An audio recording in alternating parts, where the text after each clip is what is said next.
ಓಂಕಾರ್, ಏನಾಯ್ತು? ಯಾಕೆ ಟೆನ್ಷನ್ ಅಲ್ಲಿದ್ದೀರಾ?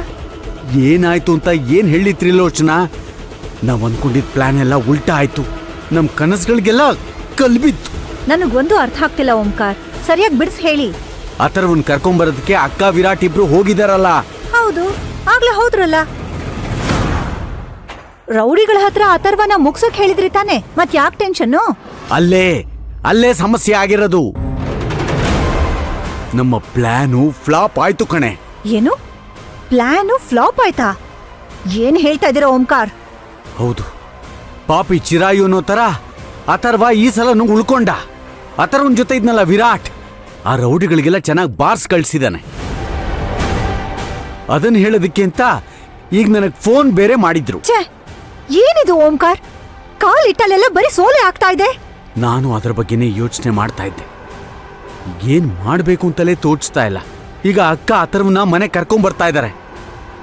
ಏನು? ಅಥರ್ವನ್ನ ಮನೆ ಕರ್ಕೊಂಡ್ ಬರ್ತಾ ಇದಾರ? ಅಷ್ಟೇ ನಮ್ ಕತೆ. ನಮ್ ಗುಟ್ಟೆಲ್ಲ ಈಗ ರಟ್ ಆಗತ್ತೆ ಅಂತ ಅನ್ನಿಸ್ತಾ ಇದೆ. ಈಗೇನ್ ಮಾಡೋದು ಓಂಕಾರ್? ಹಾಗೆಲ್ಲ ಏನು ಆಗಲ್ಲ ತ್ರಿಲೋಚನಾ, ನೀನ್ ಸುಮ್ನೆ ಗಾಬರಿ ಆಗ್ಬೇಡ. ನಿಮ್ ತಲೆ. ಮನೆಗ್ ಬರೋ ಅಥರ್ವನ್ಗೆ ಖಂಡಿತ ಡಾಕ್ಟರ್ ತೋರಿಸ್ತಾರೆ. ಆಗ ನಾವು ಸ್ಲೋ ಪಾಯ್ಸನ್ ಕೊಟ್ಟಿರೋ ವಿಷಯ ಹೊರಗ್ ಬರುತ್ತೆ. ಅದ್ಕೆ ವಿರಾಟ್ ಕಂಡ್ ಹಿಡಿತಾರೆ.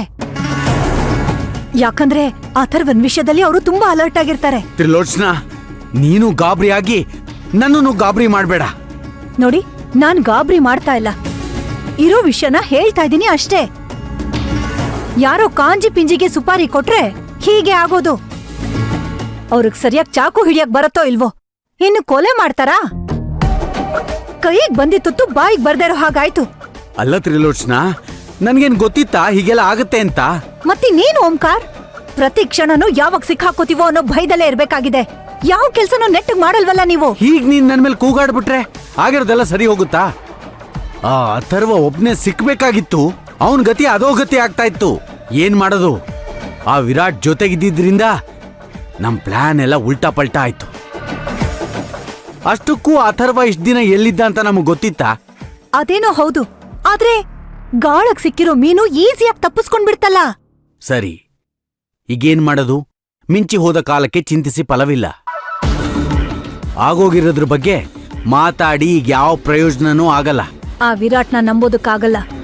ಆ ರೌಡಿ ಹಿಂದೆ ಬಿದ್ದು ಯಾರ್ ಮಾಡಿದ್ದು ಅಂತ ತಿಳ್ಕೋಬಹುದು. ಇಲ್ಲ ಕಣೆ, ಆತರ ಎಲ್ಲ ಏನೂ ಆಗಲ್ಲ. ನೀನ್ ಅದ್ರ ಬಗ್ಗೆ ತಲೆ ಕೆಡ್ಸ್ಕೋಬೇಡ. ಅವ್ರೇನ್ ಸಿಕ್ಕಾಕೊಳ್ಳಲ್ಲ ಅಷ್ಟು ಸುಲಭವಾಗಿ. ಆ ಅಥರ್ವನ್ಗೆ ಇವತ್ತೇ ಕೊನೆ ದಿನ ಈ ಭೂಮಿ ಮೇಲೆ ಅಂತ ಅನ್ಕೊಂಡಿದ್ದೆ. ಎಲ್ಲಿ ಬಿಡು, ನಮ್ ಪ್ಲಾನ್ ಬಿ ಫೇಲ್ಯೂರ್ ಆದ್ರೆ ಏನಂತೆ? ಪ್ಲಾನ್ ಎ ಹಾಗೆ ಇದೆಯಲ್ಲ. ಟೈಮ್ ನೋಡಿ ಅದನ್ನ ಎಕ್ಸಿಕ್ಯೂಟ್ ಮಾಡೋಣ. ನನಗ್ಯಾಕೋ ಯಾವ್ದು ಆಗೋ ತರ ಕಾಣಿಸ್ತಾ ಇಲ್ಲ ಓಂಕಾರ್. ನೀವ್ ಏನ್ ಬೇಕಾದ್ರೂ ಮಾಡಿ, ನನ್ನ ಹತ್ರ ಮಾತ್ರ ಏನು ಹೇಳಕ್ ಬರ್ಬೇಡಿ.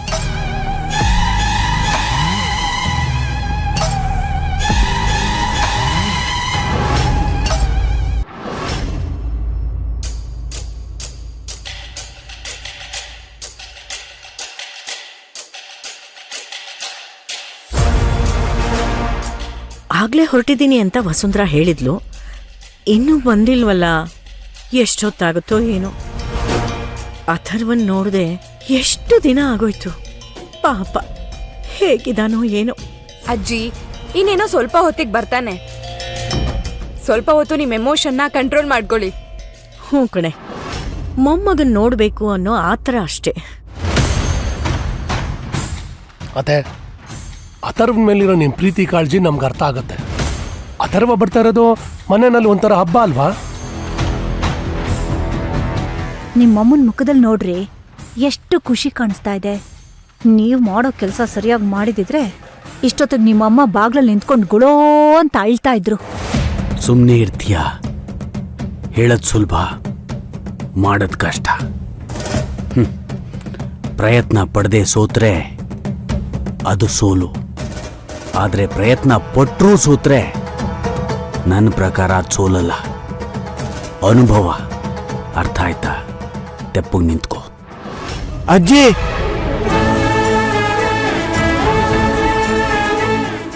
ಅಥರ್ವ ಹೇಗಿದೆಯಾ ಮಗ? ನಾನ್ ಚೆನ್ನಾಗಿದ್ದೀನಿ, ನೀವೆಲ್ಲ ಹೇಗಿದ್ದೀರಾ?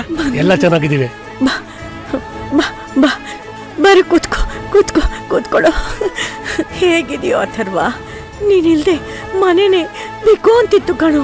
ನೀನ್ ಸದ್ಯ ಹುಷಾರಾಗಿ ವಾಪಸ್ ಬಂದಿಲ್ಲ ಅಷ್ಟೇ ಸಾಕು. ಇಶಾನಿ ಹೋಗು, ಜ್ಯೂಸ್ ತಗೊಂಡು ಬಾ. ಹಾ ಅಮ್ಮ, ಅಥರ್ವನ್ ನೋಡಿ ನನಗೆ ಹೋದ ಪ್ರಾಣ ವಾಪಸ್ ಬಂದಾಗಾಯ್ತು. ಕೊನೆಗೂ ದೇವರು ನಮ್ಮನ್ನ ಕೈ ಬಿಡ್ಲಿಲ್ಲ. ಮಕ್ಕಳು ದೂರ ಆದ್ರೆ, ನಮ್ ಕಣ್ಣೆದುರುಗಡೆ ಇಲ್ದೆ ಹೋದ್ರೆ ತಾಯಿಗಾಗೋ ನೋವು ಯಾರಿಗೂ ಬೇಡ ದೇವ್ರೆ.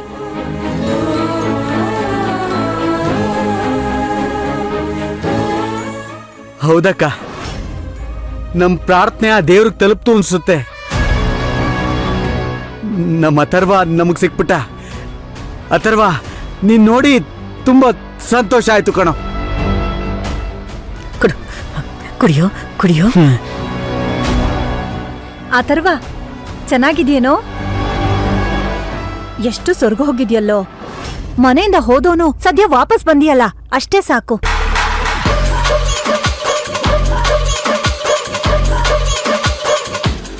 ಅಥರ್ವ, ನೀನ್ ಬಂದಿರೋದು ನಮಗ್ ತುಂಬಾ ಸಂತೋಷ ಆಯ್ತು.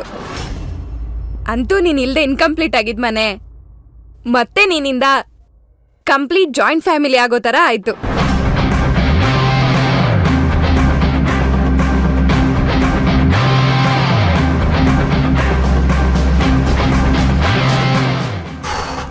ವೀರ್, ಇದೇನ್ ಕೈಯಲ್ಲಿ ಗಾಯ? ಅದು ಇಶಾನಿ, ನಾವು ಅಣ್ಣನ ಕರ್ಕೊಂಡು ಬರ್ಬೇಕಾದ್ರೆ ದಾರಿಲಿ ಯಾರೋ 4 ಜನ ರೌಡಿಗಳು ಅಟ್ಯಾಕ್ ಮಾಡಿದ್ರು. ಆ ಟೈಮಲ್ಲಿ ಗಾಯ ಆಯಿತು.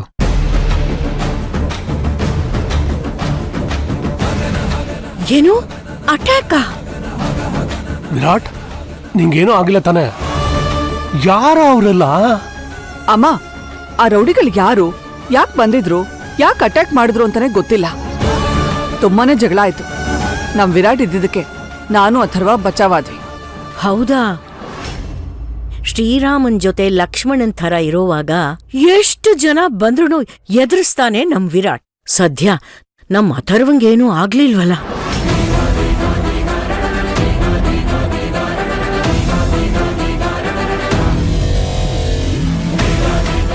ಯಾಮಾರ್ಬಿಟ್ಟೆ ನಾನು.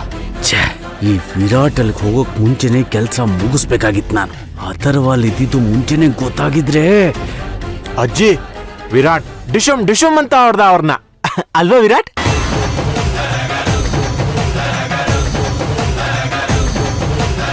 ಅಜ್ಜಿ, ಇಲ್ಲಿ ನಾನು ಕಾಪಾಡಿದ್ದು ದೊಡ್ಡ ವಿಷಯ ಅಲ್ಲ.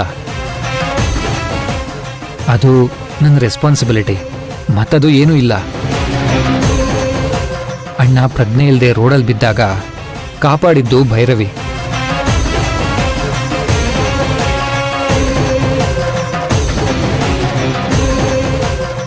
ಅವರು ಅಣ್ಣನ ವಿಷಯದಲ್ಲಿ ನನಗಿಂತ ಜಾಸ್ತಿ ರಿಸ್ಕ್ ತೊಗೊಂಡಿದ್ದಾರೆ. ಅವರಿಗೆ ಯಾವತ್ತಿದ್ರೂ ನಾವು ಚಿರಋಣಿಯಾಗಿರಬೇಕು. ಹೌದು ಕಣೋ ವಿರಾಟ್. ವೀರ್, ಭೈರವಿ ನನ್ ಬೆಸ್ಟ್ ಫ್ರೆಂಡ್. ಅವಳು ನನ್ಗೋಸ್ಕರ ಏನ್ ಬೇಕಾದ್ರೂ ಮಾಡ್ತಾಳೆ, ಎಂತ ರಿಸ್ಕ್ ಬೇಕಾದ್ರೂ ತಗೋತಾಳೆ. ನೋಡಿದ್ರಾತೆ, ಭೈರವಿ ಫ್ರೆಂಡ್ಶಿಪ್ ಬಿಟ್ಬಿಡು ಅಂತ ಹೇಳಿದ್ರಿ. ಈಗ ಅಥರ್ವನ್ನ ಸೇವ್ ಮಾಡಿದ್ದು ನನ್ ಫ್ರೆಂಡೇ.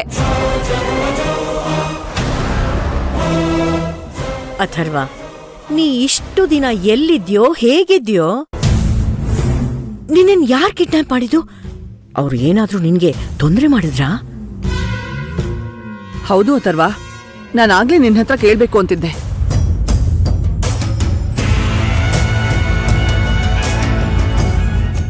ಆದ್ರೆ ನೀನ್ ತುಂಬಾ ಟಯರ್ಡ್ ಆಗಿದ್ದೆ, ಅದಕ್ಕೆ ಕೇಳಲಿಲ್ಲ. ಹೇಳು, ಯಾರವರು, ಏನ್ ಮಾಡಿದ್ರು? ಅದು ಅದು ಅಮ್ಮ,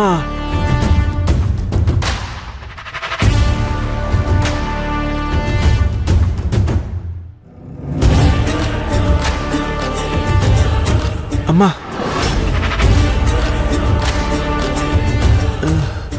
ಅದು ಜಡಿ ಮಳೆ ಇದ್ದಂಗೆ ಒಬ್ರಿಗೊಬ್ರು ಪ್ರಶ್ನೆ ಕೇಳ್ತಾನೆ ಇದ್ದಾರಲ್ಲ, ಏನಪ್ಪ ಮಾಡೋದೀಗ? ಅರೆ, ಅವನು ಈಗಷ್ಟೇ ಮನೆಗೆ ಬಂದಿದ್ದಾನೆ, ಪ್ರಜ್ಞೆ ಬೇರೆ ಇರ್ಲಿಲ್ಲ ಅಂತೀರಾ? ಪಾಪ ಫ್ರೆಶ್ ಅಪ್ ಆಗಿ ಏನಾರು ತಿಂದು ರೆಸ್ಟ್ ಮಾಡ್ಲಿ, ಆಮೇಲೆ ನಿಮ್ದೇನ್ ಪ್ರಶ್ನೆ ಬೇಕಾದ್ರೆ ಕೇಳ್ಕೊಳ್ಳಿ. ಅವನು ಉಸಿರಾಡೋದಕ್ಕೆ ಟೈಮ್ ಕೊಡಿ ಪಾಪ. ಎಸ್ ಮಾಮ್, ಡ್ಯಾಡ್ ಹೇಳಿದ್ ಸರಿ ಇದೆ. ಮೊದಲು ಅಣ್ಣ ಸುಧಾರಿಸ್ಕೊಳ್ಳಿ, ಆಮೇಲೆ ಏನೇ ಇದ್ರೂ ಮಾತಾಡೋಣ. ಸರಿ ಕಣು. ಅಥರ್ವ, ನೀನ್ ಹೋಗಿ ರೆಸ್ಟ್ ಮಾಡು. ಹೋಗು ಅಥರ್ವ, ಬಿಸಿ ಬಿಸಿ ನೀರಲ್ಲಿ ಸ್ನಾನ ಮಾಡಿದ್ರೆ ಮನಸ್ಗೂ ದೇಹಕ್ಕೂ ಸಮಾಧಾನ ಆಗುತ್ತೆ. ಹೋಗಪ್ಪ, ರೆಸ್ಟ್ ಮಾಡು. ಬಾ ಅಥರ್ವ.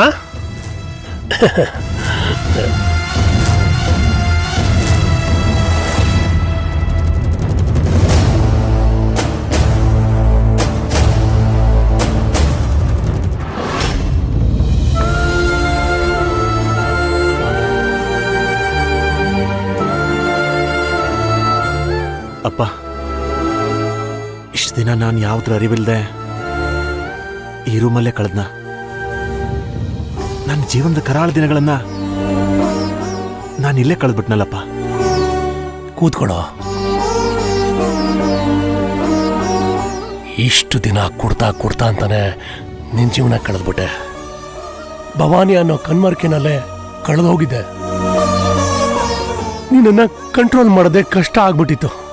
ಆ ದಿನಗಳನ್ನ ನೆನೆಸ್ಕೊಂಡ್ರೆ ಈಗ್ಲೂ ಹೊಟ್ಟೆನಲ್ಲಿ ಸಂಕಟ ಆಗತ್ತೆ ಕಣೋ. ಅಪ್ಪ, ಭವಾನಿ ನನ್ನ ರಕ್ತದ ಕಣಕಣದಲ್ಲೂ ತುಂಬಿಕೊಂಡಿದ್ದಾಳೆ. ಅವಳನ್ನು ನಾನು ಪ್ರಾಣಕ್ಕಿಂತ ಹೆಚ್ಚಾಗಿ ಪ್ರೀತಿಸ್ತೀನಿ. ಎಲ್ಲದರಲ್ಲೂ ಸ್ಟ್ರಾಂಗ್ ಆಗಿರೋ ನಾನು ಭವಾನಿ ವಿಷಯದಲ್ಲಿ ಯಾಕಿಷ್ಟು ವೀಕ್ ಆದೆ ಅನ್ನೋದೇ ಅರ್ಥ ಆಗ್ತಿಲ್ಲ. ಅಥರ್ವ, ಪ್ರೀತಿ ಕಳ್ಕೊಂಡಿರೋ ಪರಿಸ್ಥಿತಿ ಬಂದಾಗ ಎಂತವ್ರ ಗುಂಡಿಗೇನೋ ಅಳ್ಳಾಡೋಗುತ್ತೆ ಕಣೋ. ಹಾಗೆ ನಿನ್ಗೂ ಸ್ವಲ್ಪ ಶಾಕ್ ಆಗಿದೆ ಅಷ್ಟೇ. ಪ್ರೀತಿಗೋಸ್ಕರ ಪ್ರಾಣಗಳೇ ಕಳ್ಕೊಂಡಿದ್ದಾರೆ. ನಿಂದು ಪ್ರಾಮಾಣಿಕವಾದ ಪ್ರೀತಿ ಕೊನೆ ತನಕ ಶಾಶ್ವತವಾಗಿರುತ್ತೆ. ಅಪ್ಪ, ಭವಾನಿನ ನಾನು ನೋಡ್ಬೇಕು, ಅವಳ ಹತ್ರ ಮಾತಾಡ್ಬೇಕಪ್ಪ. ನೋಡತ್ತರ್ವಾ, ಭವಾನಿ ನಮ್ಮ ಪಾಲ್ಗೆ ಮುಗ್ದೋದ ಅಧ್ಯಾಯ ಅನ್ಕೊಂಡಿದ್ವಿ. ಆದ್ರೆ ಭೈರವಿ ದೇವತೆ ತರ ಅವಳನ್ನ ಕಾಪಾಡಿ ನಿನ್ ಜೊತೆ ಸೇರ್ಸಕ್ಕೆ ಎಷ್ಟು ಕಷ್ಟಪಡ್ತಾ ಇದ್ದಾಳೆ. ನೀನ್ ಭವಾನಿ ನೋಡ್ಬೇಕು ಅಂದ್ರೆ ಭೈರವಿನ್ ಕೇಳು, ಅವಳೆಲ್ಲ ವ್ಯವಸ್ಥೆ ಮಾಡ್ತಾಳೆ. ಅಪ್ಪ ಪ್ಲೀಸ್, ನನ್ಗೆ ಯಾಕೋ ಅವಳು ತುಂಬಾ ನೆನಪಾಗ್ತಿದ್ದಾಳೆ. ಅಥರ್ವಾ, ನಿನ್ನ ಪ್ರೀತಿ ಕಾಳಜಿ ನಂಗೆ ಅರ್ಥ ಆಗುತ್ತೆ ಕಣೋ. ಆದ್ರೆ ಈಗ್ಲೇ ಅಂದ್ರೆ ಹೇಗೋ. ಅಪ್ಪ ಪ್ಲೀಸ್, ಅಪ್ಪ ಪ್ಲೀಸ್. ನೀನ್ ಭವಾನಿ ಬಗ್ಗೆ ಟೆನ್ಷನ್ ಮಾಡ್ಕೋಬೇಡ. ಭೈರವಿ ಎಲ್ಲನೂ ಮ್ಯಾನೇಜ್ ಮಾಡ್ತಾಳೆ. ಅವಳು ಏನ್ ಹೇಳ್ತಾಳೋ ಅದನ್ನ ಫಾಲೋ ಮಾಡಿ ಸಾಕು, ಮತ್ತೇನು ಮಾಡಕ್ ಹೋಗ್ಬೇಡ. ಎಲ್ಲವೂ ಚೆನ್ನಾಗೇ ಹೋಗ್ತಿರ್ಬೇಕಾದ್ರೆ ನಮ್ಮ ಅವಸರದಿಂದ ಹಾಳಾಗೋದ್ ಬೇಡ. ಸರಿಯಪ್ಪ, ಆದ್ರೆ ಭವಾನಿ ಹತ್ರ ಫೋನಲ್ಲಾದ್ರೂ ಮಾತಾಡ್ಲಾ ಪ್ಲೀಸ್ ಅಪ್ಪ. ಖಂಡಿತ ನಾನ್ ವ್ಯವಸ್ಥೆ ಮಾಡ್ತೀನಿ ಕಣೋ. ಆದ್ರೆ ಈಗ ಬೇಡ, ಟೈಮ್ ನೋಡಿ ನಾನೇ ಮಾತಾಡಿಸ್ತೀನಿ. ನಾವು ಎಷ್ಟೇ ಜಾಗೃತೆಯಿಂದ ಇದ್ರೂ ಸಾಲಲ್ಲ. ಬೆಣ್ಣೆಯಿಂದ ಕೂದಲು ತೆಗೆಯೋದು ನಾಜೂಕಾಗಿರ್ಬೇಕು. ಹೌದು ಅಪ್ಪ, ಇನ್ನಾದ್ರೂ ಎಲ್ಲದು ಭೈರವಿ ಹೇಳ್ದಾಗೆ ಆಗ್ಲಿ. ಹೌದು ಅಥರ್ವ, ನ್ಯಾಯ ನೀತಿ ಧರ್ಮ ಅಂತ ಇದ್ದದ್ದು ಪಾಂಡವರೇ ಅಜ್ಞಾತವಾಸ ಅನುಭವಿಸ್ಬೇಕಾಗಿ ಬಂತು. ನಾವು ಸ್ವಲ್ಪ ದಿವಸ ಈ ಗುಟ್ಟನ್ನ ಕಾಪಾಡ್ಕೊಳ್ಳೋಣ, ಅದರಿಂದ ನಮ್ಗೆ ಒಳ್ಳೇದಾಗತ್ತೆ. ಸರಿಯಪ್ಪ, ಆಯ್ತು.